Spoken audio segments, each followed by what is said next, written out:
Hi vlog! Welcome to my guys! Hehe! For today's video, nag-Manila tour tayo. Syempre di mawawala ang pinakasikat na Luneta. Alam nyo bang ang dating pangalan nito ay Bagong Bayan? Isa ito sa largest historical urban park in Asia.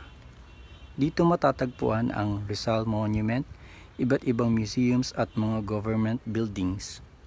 Nandito din ang Japanese Garden na may napakalaking fish pond. At ang pinagmamalaki nilang musical fountain na may light show naman pagdating ng gabi.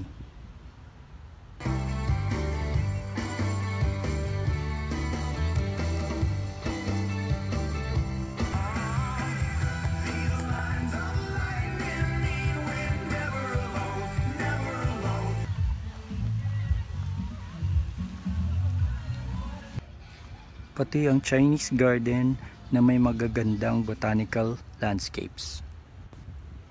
At syempre, ang Quirino Grandstand. Ang Luneta pa din ang pinaka-paboritong leisure spot ng mga Pilipino pagdating ng weekends at national holidays. Ayan, at kinabi na nga ako. Abangan niyo ang Manila Tour Part 2 ha.